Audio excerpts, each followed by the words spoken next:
Hello. It's been a little while since I've done a behind the scenes edit on some of these newborn digital backdrops. So I thought I would show you guys how to edit a few using this sweet baby girl who we photographed in the studio not long ago. So I just wanted to show you the straight off camera shot that we got. Here it is here. And I've gone in and done my edit on this baby girl, just removing these little milk, little bits of milk here, and just smoothing out her skin a little bit and doing an edit. But the coloring overall was pretty great straight off camera. So I'm going to just close that one and show you. Here's our edited image. So as you can see, I've just brightened it up a little bit, smoothed that skin using portraiture just a little bit, and removed those little milk stains that she had around her mouth. Okay, so we're gonna put this baby's image into 3 newborn digital backdrops today. I'm gonna put them into Lilac Dreams, White on White, and Flower Garden. So as you can see in all of these digitals, we've used the same curly fur. So it's a super duper simple way to make, whoops, that's one already done, so I'll just get rid of that one. Make an extra 3 images that parents are gonna absolutely love. Okay, so what we'll do first is just use the lasso tool and take a nice wide shot around baby so that we've got lots of curly fur to work with, because we want to retain all of the shadows in the original so it looks believable in the composite. Okay, so that's just Command copy, and then I'll start with Lilac Dreams and Command paste. So baby's going to be bigger than she needs to be in this digital. We're going to make this into a layer mask. So come on down here, create a layer mask for baby so that you can always go back, right? We want to be able to brush on and brush off easily. I'm just going to decrease the opacity here and Command T and just transform baby into the size that looks about right for this digital. How she would normally lay in this little crate is probably about there. Oh, it might be a little bit too big. So you can just play around with it, see what looks about right. 75% looks good. Now remember, the direction of light is coming from this side and a tiny bit to the top. So the light looks pretty good on baby's face. I'm just going to tilt her just a little bit there. And we can always change how big she is in this layout, but that looks pretty good for now. Then I'm going to take my brush tool. I'll apply my transformation, you bet. Okay, brush tool, and we're going to put on the black because we want to remove some of this away. Now you can keep the brush hard for this first pass, or it'll increase a little bit of hardness. And I'm just going to go around the edges, leaving lots of fluff around baby, because remember, we're going to want to keep that blended in, but just get the outsides of the crate and all around the flowers so that we see the outside of the actual prop that was used in the original. Okay, and that's looking good already. We don't want to take off any of baby, but remember, you can always go back on it when you're using this layer mask, because it's an editable layer, right? Okay, so I'm just going to increase the opacity of that baby layer, and now I'm going to decrease the opacity of my brush, go in a little bit closer, and I'm going to use a nice soft brush, and we're just going to blend. So the opacity is down to about 48%. Just blend in so that it looks like that fluff was already there. You can see how easy this is to do when you've used a fluff very similar to the original in the digital. Now I think she looks a tiny bit big, like a teeny tiny bit big. So I'm just going to make, go on that layer, Control Transform, and just go down to like 98%, just a teeny tiny bit smaller. That's better. I like that. Check that the direction of light is coming in correctly. We've got a little bit of shadowing over here, but that's typical for baby staying there. I'm just going to tilt her just a tiny bit more. Move her over a little bit more. And I'm just going to decrease those shadows just a wee bit. So I'm going to take out a little bit more of the original, like just a tiny bit more. So use that nice soft brush. Just decrease a little bit of that shadow in there. But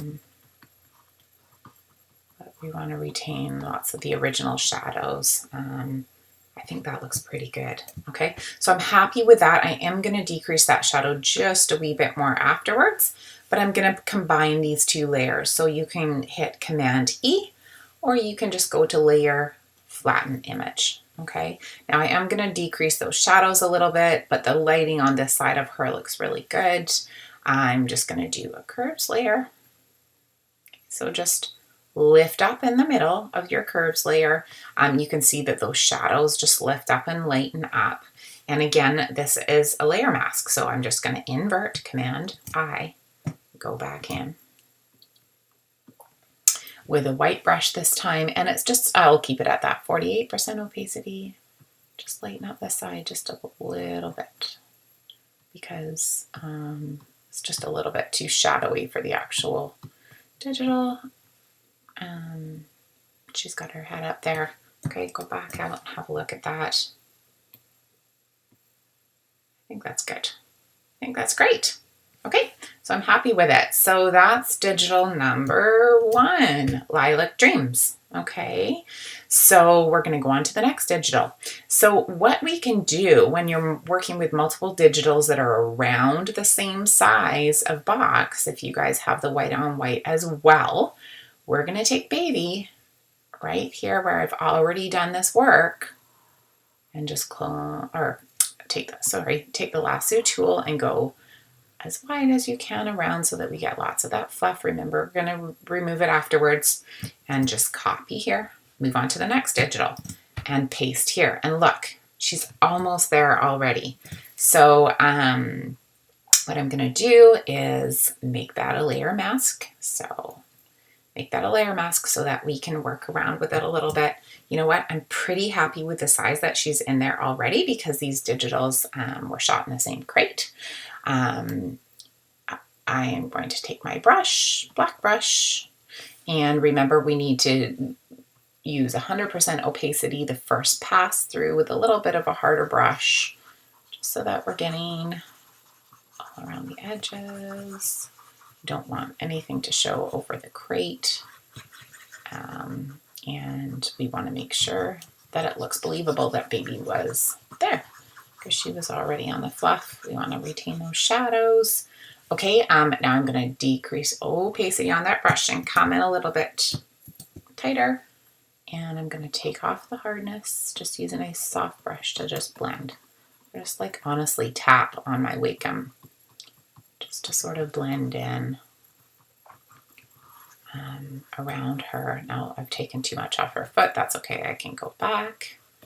Remember, if you make a mistake, it's not a big deal because this is a layer mask. Okay, so it looks like I've taken off some there. So what I'm going to do is go over, change my brush to a white brush, and then just increase the hardness and just make sure that we've got baby fully there. We don't want to remove baby because you're going to be able to see anything that's white. Oops, I should be at 100% opacity for this. I don't want to brush on baby. And just make sure that, there we go. That's perfect. Okay, I'm already happy with that. So that's the second digital we've already done. So you can flatten the image. Okay, so we've got Lilac Dreams done. And we've got white on white done. And I want to move into Flower Garden, which is this digital. Okay, so now what I'm going to do is take baby from this layout because I've already resized her into here. Again, grab as much cream as you can. Copy. Move into the next digital. Paste. Okay, now she's much too big for this digital. So we're going to make that a layer mask so that we can change it. If we need to afterwards, decrease the opacity so that I see how I'm sizing her. Okay, and Command T on a Mac, Control T on a PC.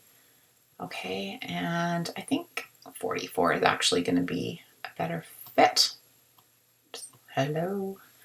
There we go. Actually, she's a bit too small, so let's make her a little bit bigger. You just have to play around with this. And that's too big. 49. And just take a look at see how the lighting falls on her. I think that's pretty adorable, right? So the lighting is coming from left side. My light's always on the left and a little bit towards the right. We want to have those pretty shadows on baby underneath her nose and over on this side.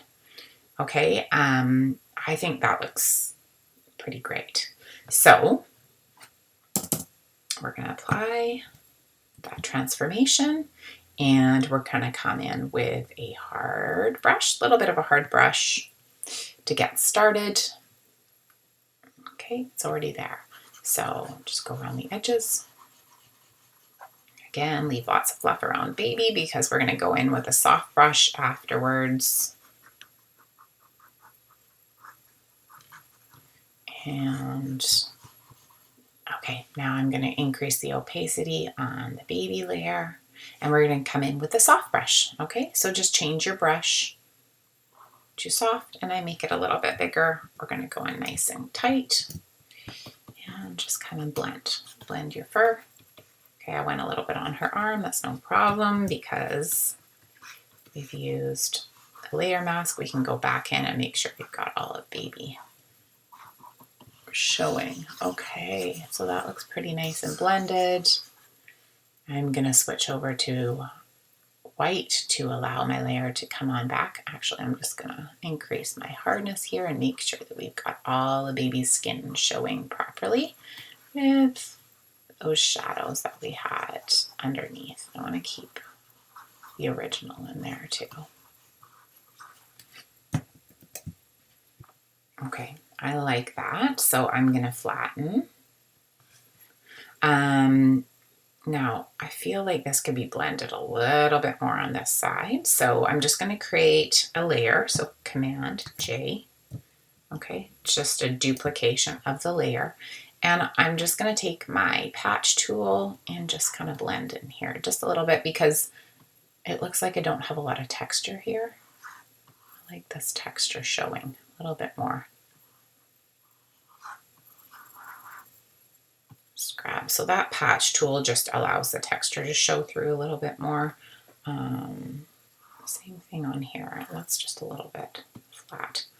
I like the shadows of that curly fur showing. Okay, there she is. So layer, flatten. Okay, so here's our original, which I also give the parents in their gallery because this is a beautiful image on its own. And then we've made 1, 2, 3 digitals that I add into the gallery, and they're beautiful layouts that I would have really struggled with getting in the actual session because it takes a lot of time to set these flowers up or have fresh flowers handy. So anyway, hope that helps. Let me know if you have any questions about doing your digital composites, and have a great day. Bye for now.